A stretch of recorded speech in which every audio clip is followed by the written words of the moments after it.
Throughout this lesson, we are going to look at adiabatic processes and stability within the atmosphere, and how they are uniquely intertwined. In aviation meteorology, you'll often hear the short term adiabatics used.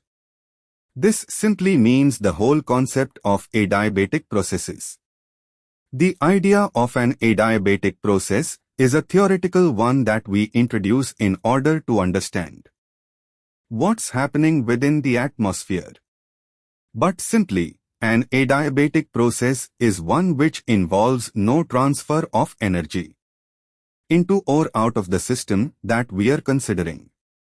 This is a reasonable thing to do, since air is a poor conductor, and so heat energy doesn't want to flow through a section of the atmosphere very easily. There are two distinct processes: adiabatic warming and adiabatic cooling. To explain these, let's now consider a parcel of air sitting on the surface of the Earth. If we lift this parcel of air into a region of lower pressure, then it will expand. Remember, this is an adiabatic process, so no energy leaves or enters our parcel. This expansion happens because the pressure within the parcel wants to equalize itself with the surrounding pressure. The expansion process uses up some internal energy of the parcel, hence, as the parcel of air rises, it expands and the temperature actually falls. This is known as adiabatic cooling. The opposite is also true if we look at a parcel of air that is forced to drop to a lower level within the atmosphere. As a surrounding pressure increases, it forces the parcel to contract. This increases the internal temperature of the parcel. Therefore, we now have adiabatic warming. So, air moves around within the atmosphere. As it rises, it expands and cools adiabatically. And as it descends, it's compressed and so warms adiabatically. Think of a bicycle pump. As the air is compressed within the pump, it heats up, making the actual pump chamber quite warm. This is almost exactly the same process that occurs within the atmosphere. The rate at which air cools or warms, as it is forced to rise or fall, depends upon the moisture content of the parcel of air. This is called the adiabatic lapse rate. If we first consider air that is dry or unsaturated, then the maximum rate at which the temperature falls is 3 degrees Celsius per 1000 feet of ascent, or 1 degrees Celsius per 100 meters. This is called the dry adiabatic lapse rate, or DALR for short. Now let's think about the moisture content of our parcel of air in the form of water vapor. The presence of water in the atmosphere complicates things significantly, and it's most important to understand the processes that are involved. Air can hold only a limited amount of moisture or water vapor before it reaches saturation.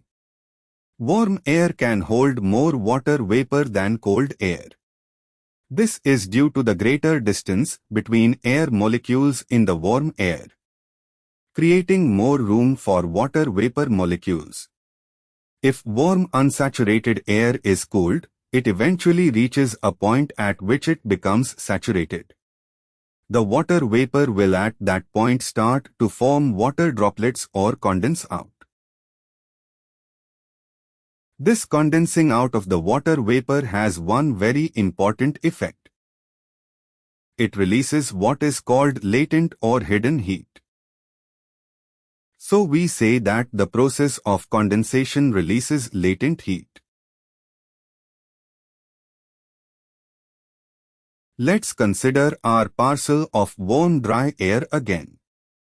If we thought it to rise, the temperature will fall at the dry adiabatic lapse rate or DALR, or 3 degrees Celsius per 1000 feet, or 1 degree Celsius per 100 meters of lift as we stated earlier. When the temperature falls to a certain level, condensation will take place. The water vapor, previously invisible to the naked eye, becomes visible. In other words, clouds will form. If the process of lifting and cooling continues, then more vapor condenses, releasing more latent heat.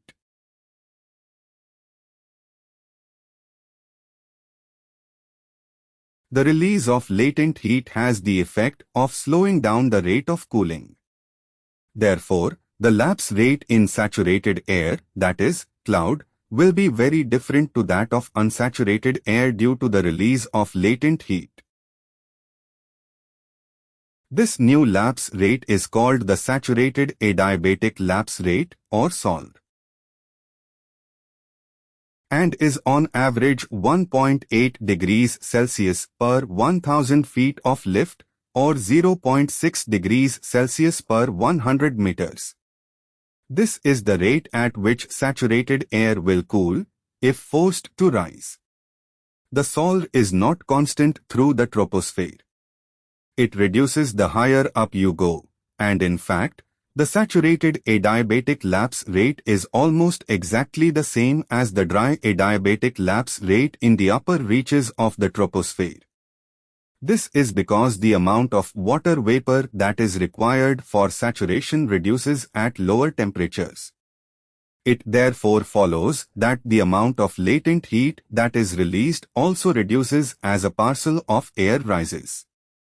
The most commonly used average lapse rate of the SALR is 1.8 degrees Celsius per 1000 feet or 0.6 degrees Celsius per 100 meters.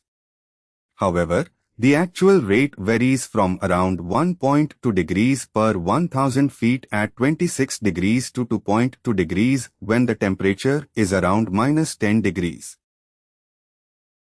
Now we are going to look at the issue of stability. The stability of air depends upon two things, its temperature and moisture content or humidity.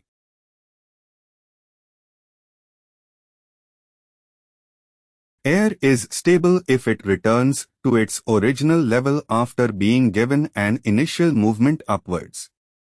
Thus, if a parcel of air is surrounded by air which is the same temperature as our parcel, the conditions are stable. The parcel will merely want to stay where it is. If it's given a push upwards, it will settle back to its original position. Note that the air is stable when both saturated and unsaturated conditions are considered. Air is unstable if, after an initial movement upwards, it continues to rise. In other words, it's buoyant. This happens when the parcel of air finds itself surrounded by cooler air.